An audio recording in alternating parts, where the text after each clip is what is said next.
I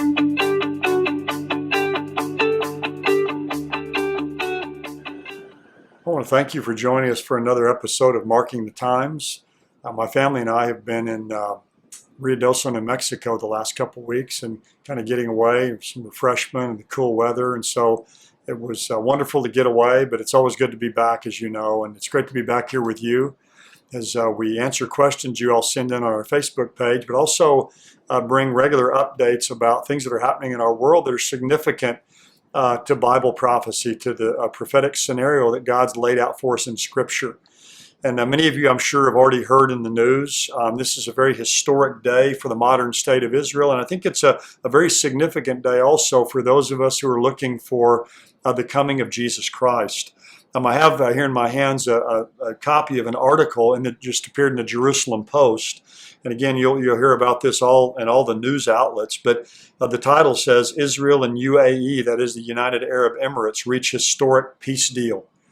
It's a peace deal that was brokered by President Trump between the nation of Israel and the United Arab Emirates, which is an Arab nation. And it's called, fascinating, it's called the Abraham Accords. I'd like to know, and I'll probably find out later, maybe, and you can as well, kind of what's behind that. But the Abraham Accords, of course, goes all the way back to Abraham, who's the father of both the Arab people and the Jewish people, but reminds me of the covenant God made with Abraham.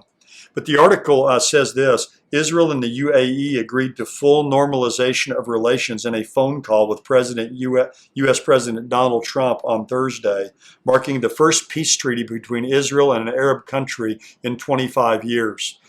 This is just the third ever peace treaty between the modern state of Israel and an Arab state that includes embassies, direct flights, all of that. The other two are with Egypt and Jordan. The last one was made with Jordan 25 years ago, or 26 years ago, in 1994. But it says Israel agreed to suspend its planned extension of sovereignty over parts of Judea and Samaria to facilitate relations with the UAE and potentially other Arab and Muslim nations. Prime Minister Benjamin Netanyahu called the deal full formal peace with one of the strongest countries in the world. Two of the Middle East's most dynamic societies, they're saying, have now brokered this peace deal.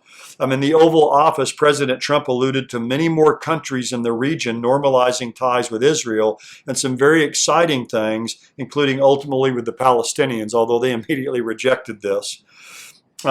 This agreement ushers in a new era of peace between Israel and the Arab world, Prime Minister Netanyahu said.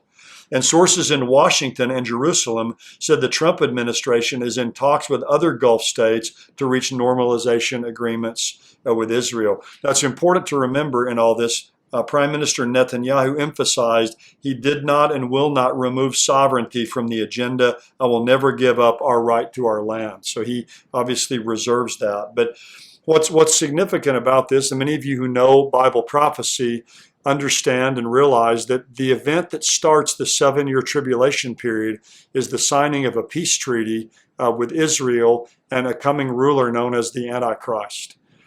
Now, when you think about the rapture could take place at any moment, the rapture doesn't start the 7-year tribulation. A lot of people, I think, that hold to the pre-trib view kind of erroneously think that.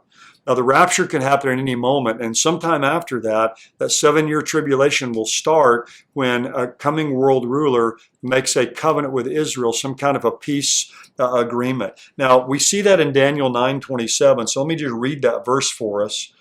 It says, and he, and the reference to the he there is back to this coming prince, the coming Antichrist. He'll make a firm covenant with the many, that's talking about the many in Israel, for 1 week. Again, it's 1 week of years there, which is 7 years in this context. Now, it says he'll make a firm covenant that can be translated in different ways. A lot of people translate it, he shall cause a covenant to be strong. Some translations have a firm covenant, a strong covenant. And this has been understood in a couple of ways. Some people just think it'll be a very strong, solid, firm covenant when it's made. Other people think it'll be a compelled covenant, that the Antichrist is going to come and compel the parties to come together.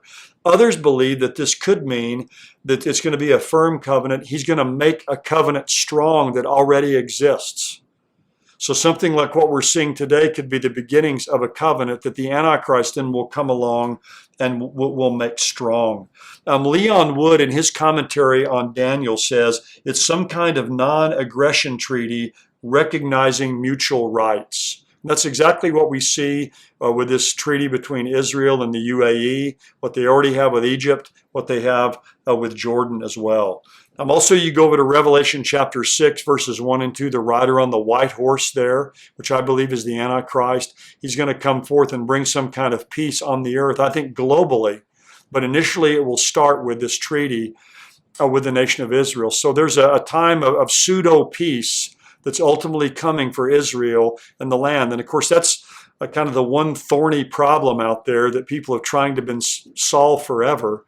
Of trying to get peace between Israel and her neighbors there, to bring a Middle East peace agreement. And again, this isn't widespread yet, but it's now with Egypt and with Jordan and now with United Arab Emirates, and they're saying other nations may follow. So this is, again, a very important part or a piece of the puzzle that's part of this ongoing, accelerating stage setting that's taking place. And again, there's much more to happen. There may be a lot of twists and turns in this, but this is a very significant event and a significant development, I believe, for us to keep watching. So thank you for joining us for this episode, and we'll look forward to seeing you next time. God bless you. I hope you have a good week.